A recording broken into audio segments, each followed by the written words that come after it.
All right, good morning. It is Friday, May 10th, and we are about a little bit over a quarter of the way through the month. And as we do every day, we zoom out to the monthly and we can see really just remaining in balance, traded up to that equilibrium that we had been talking about or kind of targeting. Um, on the monthly, that's really the only draw is just this level. The the big level that I'm watching will see on the profile a little bit easier. Basically yesterday's settle, which was 52.39. So it's going to be a real important. I mean, actually, I think it was, yeah, it was 39. On the weekly, you can see we continue this +4 week, right? This really kind of is telling of a reversal. We've actually traded all the way back to that equilibrium. And so that's really kind of what we're waiting for. If you look here on the weekly, there's another kind of equilibrium a little bit higher, closer to like 53.11. So, should we get confirmation over this one, that's probably going to be the next target. Another weekly open here, we've got at 52.58, and I think my level's at 52.57. So it's really lining up weekly and a daily level. Switching over to the daily, you can see market moved up, did a little 3-day balance, and is now trying to break out of that balance. So we want to be careful today, not get too addicted to this upside, but also to pay attention to we're continuing to break out of balance. And if on a bigger scale, when we had this larger balance down low, we're getting a pretty decent break out of there.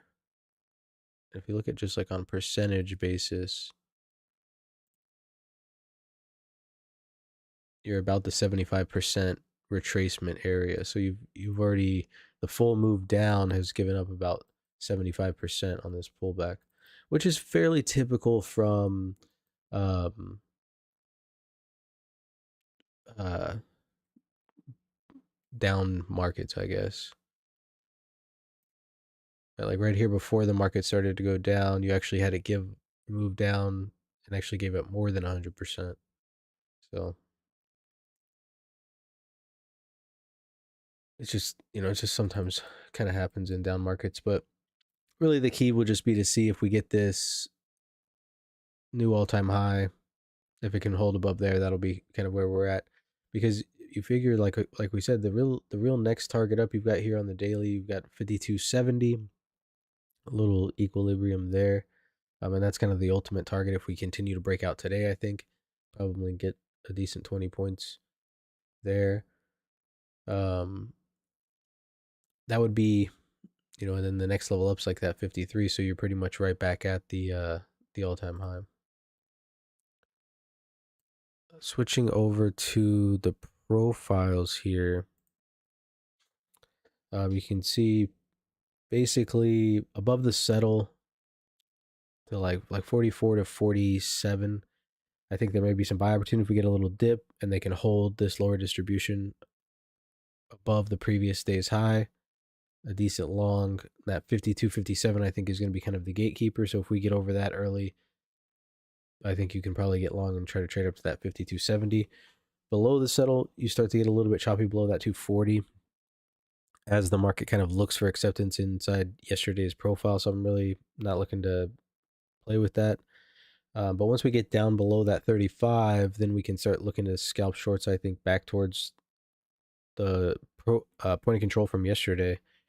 And then, if we do get some sellers showing up at the point of control from yesterday, we had a bunch of mechanical references left behind, including the low of the day right off the previous day's half back, then B period low right off the settle, then C period low right off the previous day's high. And then these three all kind of clustered together. This bar was right off the previous bar's half back. It was just real mechanical on the way up yesterday. And it really looked, like maybe some sellers came in the market ran out of buying. The first move down on a gap, a lot of momentum sellers probably jumped in on this day. This is them getting squeezed into a P shape, right? So short covering. And then we're kind of getting that continuation of that move because we had a little spike into the close yesterday. So that's why I'm saying inside that range is going to be a little bit choppy. But it could also hold, or typically the spike will act as support. Remember that we do have gap rules today as well. And so you want to go with any gap that doesn't fill early. So if you don't get a correction to overnight inventory early, which would be back a push back to the point of control, you can pretty much probably assume that the sellers aren't really showing up, and be cautious, but you could get a nice slow grind up, which up to that 52.70.